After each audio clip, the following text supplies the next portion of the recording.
Shalom. First and foremost, I want to give all praises, honor, and glory to Yahweh, Bahasham, Yahweh Shai, Bahasham, Recha Kodash. Noble honors to the elders and the apostles of Great Millstone, and peace and blessings to the elect. And real quick, just wanted to cover this here, dealing with Trump deploying the National Guard to Washington, D.C. And, just a couple of headlines on it, which is real interesting because of the reason, that in which he's deploying the National Guard, right? It's not, it's not like, for example, there's like some temporary like rioting going on or some protests going on that's getting out of control, because in a case like that, it happens to where you know, let's say the police can't handle it, so they deploy the National Guard. The National Guard goes there, and then um, you're done, right? You pretty much stop the riots, right? You send in the riot gear and the rubber bullets and so on and so forth, and then you stop the riots, and then boom, call it a day. People go home. But with this, as he says, he is taking control. Okay, basically federalizing, the law enforcement in D.C. in order to clean it up, right? And basically in other words, remodel it and make it a safer place. That's not going to be something that happens overnight, okay? And that's something that can actually even be indefinite.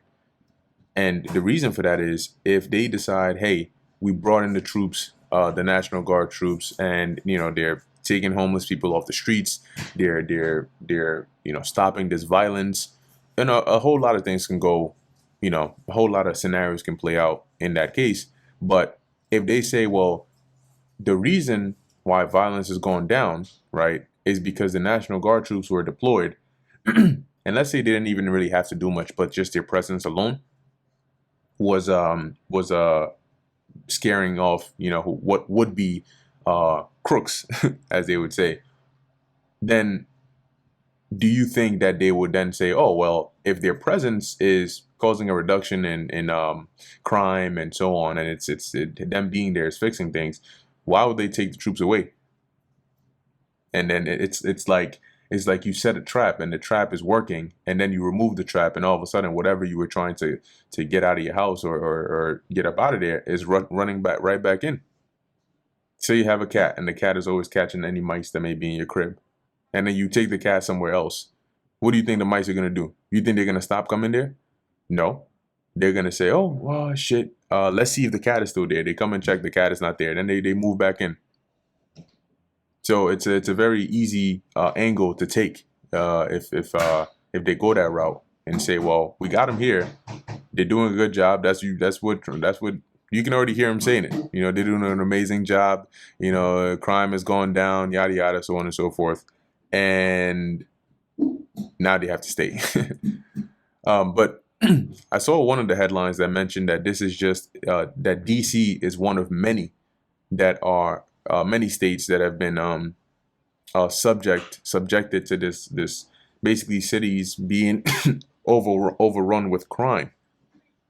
So just like they did with Alligator Alcatraz, it's very possible that this isn't something. Look at that, Alligator Alcatraz.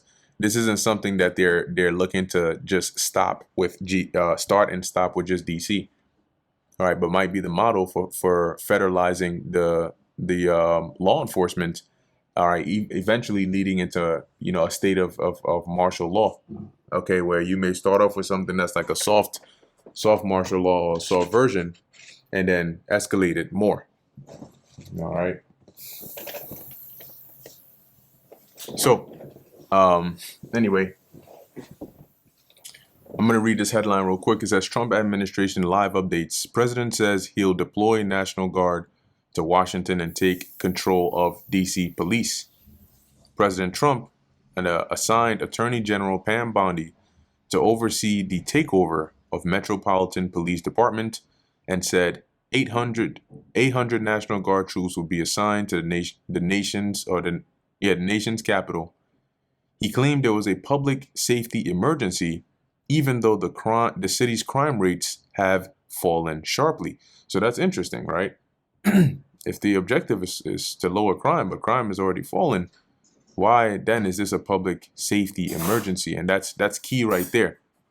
Okay, that's key right there. And the reason is typically people hear this and they think, oh yeah, he just declared an emergency, yada yada. It's like convention. It's what they do. But why is it convention?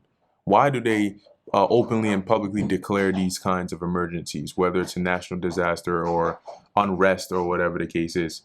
Because they have directives, right? Legislations, executive orders that have been signed and that are on the books that grant them a certain, level of autonomy or power in an emergency.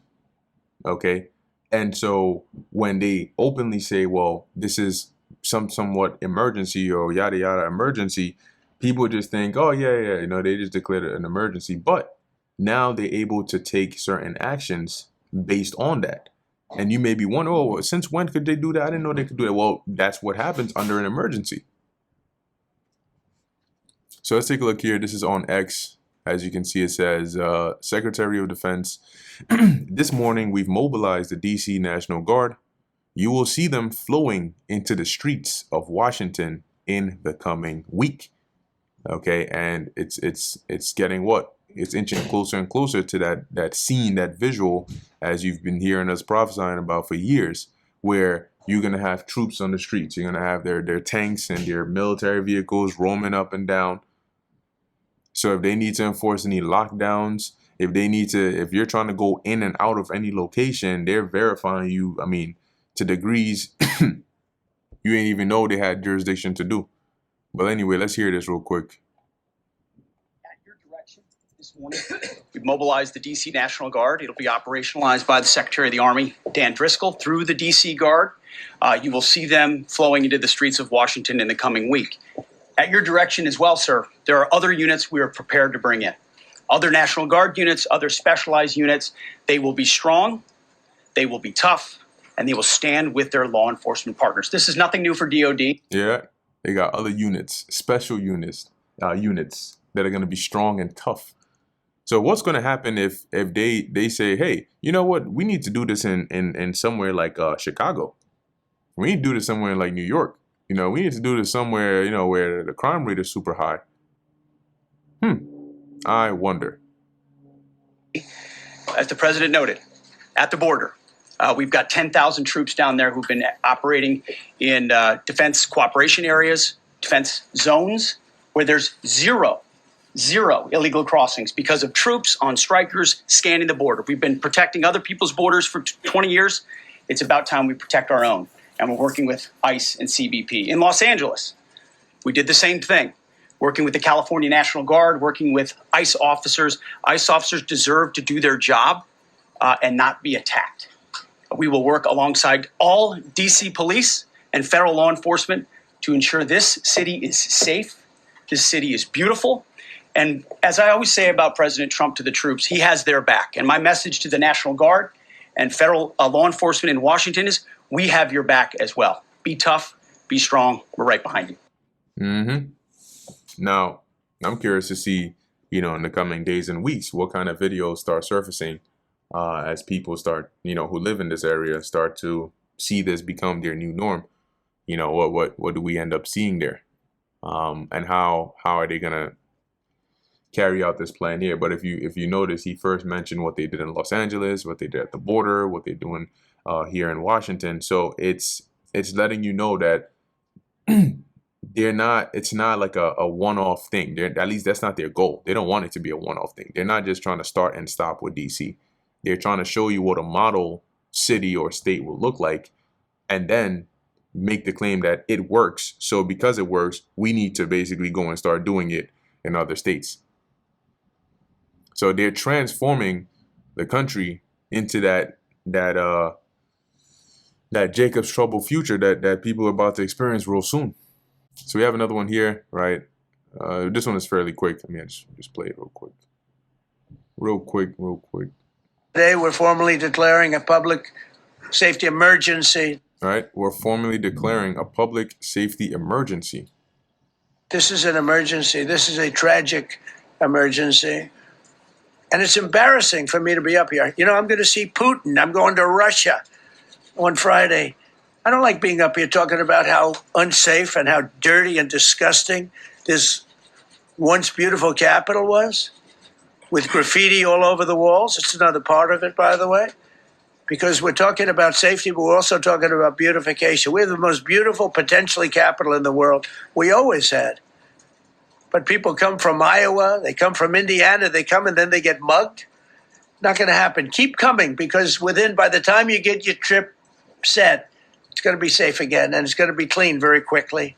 Today we're So whatever that means, but the formal declaration of that public safety emergency, keep that in mind, because they have powers, they have authorities that are granted to them, right, when in a state of emergency, okay, for various reasons.